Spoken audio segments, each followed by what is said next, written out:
Наше учреждение называется Республиканская ветеринарная лаборатория. Это диагностическое учреждение.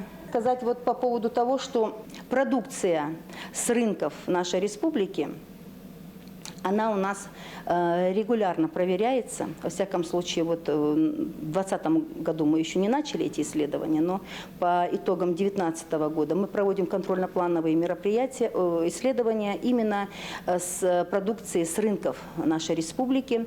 Значит, проводим контроль качества пищевой продукции мяса всех видов сельскохозяйственных животных, всей птицы, даже дикой птицы. Проводим исследование меда, молока, исследование яйца, в частности яйца куриного. Вот. Такие исследования проводим. Выявлений каких-то сильных не было, хотя в плодоовощной продукции часто бывает повышение нитратов. Управлением Россельхознадзора совместно с МВД России по Чеченской Республике, с Управлением ветеринарии правительства Чеченской Республики, с Роспотребнадзором проводятся совместные мероприятия по недопущению на территории нашей республики мясной продукции и мяса птицы. Также внутренние мероприятия, то есть уже в республике непосредственно на рынках наших районов, городов, по выявлению и пресечению реализации продукции, у которой отсутствуют ветеринарные сопроводительные документы. То есть если продукция не без клейма, если продукция реализовывается без сопроводительных документов, подтверждающих происхождение данной продукции, место производителя, сроки годности, то есть данная продукция считается, относится уже к категории некачественной продукции и, соответственно, запрещается в реализацию. Много таких случаев вы выявляете?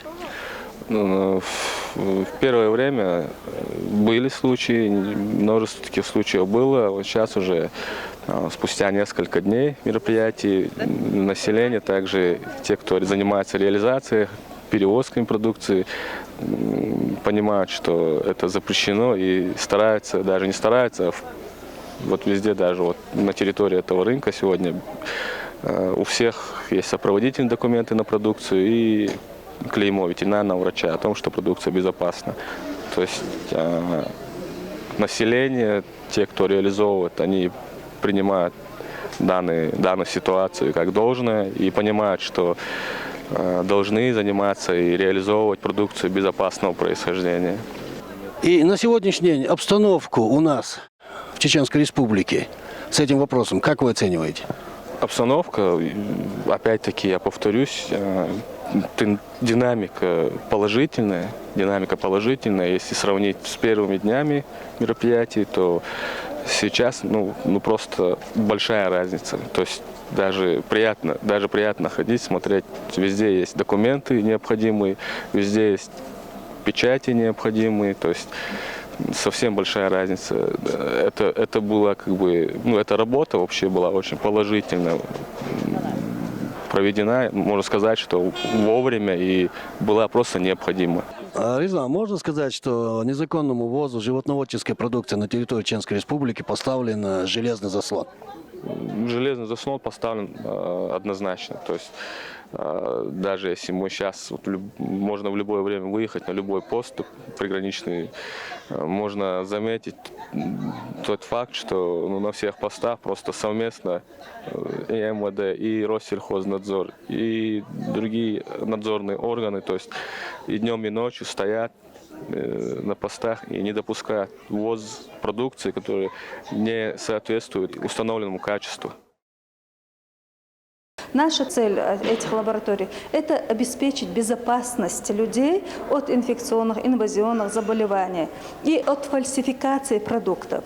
В первую очередь, после того, как у нас выявили случаи фальсификации пищевой продукции, именно связанной с птицеводческой продукцией, то есть где были превышены фальсификации, чтобы казались тушки тучными, добавляли воду, разные гели, плюс еще большой процент антибиотиков, которые находились усилили контроль над этой продукцией, потому что люди начали чаще болеть. И мы не можем, то есть медицинские работники стараются выявить причины возникновения этих болезней. В виде предупреждения населения, чтобы они обратили внимание при закупке своей продукции, которую они же сами будут употреблять, чтобы они покупали только ту пищевую продукцию, которая прошла ветеринарно-санитарную экспертизу, чтобы не брали, где попало и неизвестно чье производство.